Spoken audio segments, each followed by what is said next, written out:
ज्ञानाचा दीप उजळू दे, अन्याय अंधार दूर होऊ दे, बाबासाहेबांच्या शिकवणीतून नव्या युगाची पहाट उगवू दे. भारतीय घटनेचे शिल्पकार भारतरत्न डॉक्टर बाबासाहेब आंबेडकर यांची आज 135वी जयंती. 14 एप्रिल 1891 रोजी मध्य प्रदेशातील महू या गावी डॉक्टर आंबेडकरांचा जन्म झाला. अत्यंत हालाकीच्या परिस्थितीमध्ये त्यांनी उच्च शिक्षण पूर्ण केलं. समाजातील जातीभेदाचं उच्चाटन करून त्यांनी सामाजिक न्याय प्रस्थापित केला. तळागाळातील लोकांना बौद्धिक आणि सामाजिक गुलामगिरीतून मुक्त करून समानतेचा मंत्र देणारा दीपस्तंभ म्हणजेच डॉक्टर बाबासाहेब आंबेडकर. गरिबी, निरक्षरता हे गुलामगिरीची मूळ कारणं असल्यानं शिका, संघटित व्हा आणि संघर्ष करा असा मंत्र त्यांनी दिलेला आहे. देशाची घटना लिहून त्यांनी प्रत्येकाला मतदानाचा हक्क मिळवून दिला. 5000 वर्षांपासून अमानुष लाचारीचं जीवन जगणाऱ्या जनमानसामध्ये आत्मसन्मानाची आणि अस्मितेची ज्योत पेटवणाऱ्या महामानवाला झी 24 तासचा सलाम.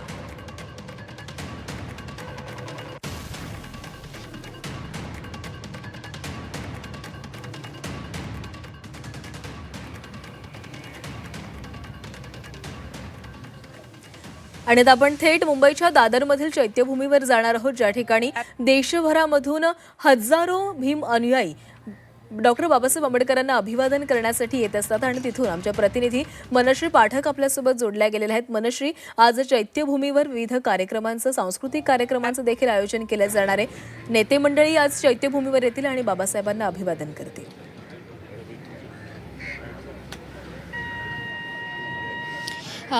अर्थातच, कारण चैत्यभूमीवर आज भीम अनुयायांचा महासागर तर लोटणार आहेच. मात्र ज्या ठिकाणी सध्याच्या घडीला मी उभी आहे, ही जागा मला दाखवायची आहे. कारण आजच्या दिवशी भीम अनुयायी येतात ते केवळ बाबासाहेबांना अभिवादन करण्यासाठी नाही, तर त्यांच्या विचारांना अभिवादन करण्यासाठी. आणि त्यांचे विचार वेगवेगळ्या स्वरूपात आज आपल्याला बघायला मिळतात. ज्या ठिकाणी मी उभी आहे, हे आहे बाबासाहेबांच्या संदर्भानं असणारं एक छायाचित्रांचं प्रदर्शन. अर्थातच मुंबई महापालिकेकडनं दरवर्षी अशा पद्धतीने एक वेगळी थीम घेतली जाते आणि त्या थीमवरती हे छायाचित्रांचं प्रदर्शन भरवलं जातं. आणि अर्थातच ही दुर्मिळ छायाचित्र आहे जी बाबासाहेबांची छायाचित्र आपल्याला बघायला मिळतात. सगळ्यात पहिलं आणि खूपच दुर्मिळ असणारं आणि कदाचित आपण कधी बघितलं नसेल असं छायाचित्र इथे आहे. ते मी तुम्हाला दाखवते की महात्मा फुले या चित्रपटाचा मुहूर्त पार पडला. ती तारीख होती 4 जानेवारी 1954. या फोटोमध्ये, या छायाचित्रात तुम्हाला कोण कोण दिसत आहेत, तर अर्थातच बाबासाहेब आंबेडकर आहेत, भालजी पेंढारकर ज्यांनी महात्मा फुले या चित्रपटात साकारलेले होते, आचार्य अत्रे आहेत, यासोबतच इकडे कोपऱ्यात तुम्हाला साने गुरुजी उभे असलेले दिसतील आणि खाली आहेत ते कर्मवीर भाऊराव पाटील. त्याच्यामुळे हे छायाचित्र अतिशय दुर्मिळ आणि अतिशय महत्त्वाचं छायाचित्र. वरचं छायाचित्र जर तुम्ही बघाल तर बाबासाहेबांची इतकी हसरी मुद्रा आपल्याला क्वचितच कुठल्या छायाचित्रामध्ये बघायला मिळते.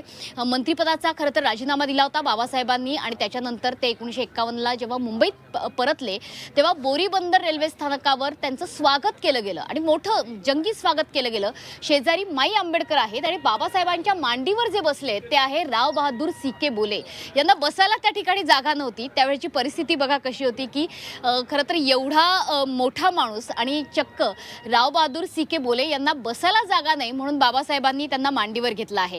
यावेळची छायाचित्र प्रदर्शनाची जी थीम आहे ती मी तुम्हाला दाखवते की बाबासाहेबांचा पत्रव्यवहार ही थीम यंदाच्या वर्षी घेतलेली आहे. इथे वरती आपल्याला बाबासाहेबांनी ज्या पदव्या घेतलेल्या होत्या, ज्या पदवी त्यांना मिळालेल्या होत्या वेगवेगळ्या, त्याची प्रत लावण्यात आलेली आहे. त्याच्या कलर प्रिंटसुद्धा आपण बघतो आहोत.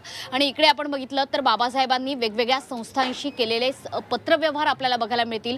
महापालिकेशी विशेषतः केलेला पत्रव्यवहार असेल, दादर निवासस्थानासंदर्भात महापालिकेशी केलेला पत्रव्यवहार असेल, हे पत्रव्यवहार आज आपल्याला इथे बघायला मिळतात. आणखी एक महत्त्वाचं डॉक्युमेंटेशन आपण म्हणू शकतो की जेव्हा बाबासाहेब आंबेडकरांनी मुंबई कायदे मंडळाची निवडणूक लढवली 1937मध्ये, मजूर पक्षाचे होते उमेदवार होते. मात्र बाबासाहेबांची खासियत ही की आपण वरती बघितलं भीमराव रामजी आंबेडकर यांच्या नावापुढे जर चिन्ह कुठलं असेल तर ते माणूस हे चिन्ह आहे. बाबासाहेबांनी निवडणूक लढवली, त्यांची निशाणीच माणूस होती. त्याच्यामुळे हे छायाचित्रांचं प्रदर्शन आपण अनोख्या पद्धतीने भरवलेलं बघतो आहोत. आणि अर्थातच हे छायाचित्र आपल्याला त्यावेळचा बोलका इतिहासच सांगतायत असं म्हणायला हरकत नाही. त्याच्यामुळे बाबासाहेबांवर आधारित असणारी पुस्तकं असतील किंवा त्यांची छायाचित्र असतील, ही अर्थातच त्यांच्या विचारांचा वारसा आपल्याला देऊन जातात. आणि तोच विचारांचा वारसा जपण्यासाठी, वाढवण्यासाठी आज हजारो भीम अनुयायी हे या ठिकाणी येत आहेत आणि अर्थातच बाबासाहेबांना कोटी कोटी वंदनही करतायत. नक्कीच मनश्री. तर आज हजारो भीम अनुयायी हे बाबासाहेबांच्या विचारांना अभिवादन करण्यासाठी या ठिकाणी येणार आहेत. धन्यवाद दिलेल्या माहितीसाठी.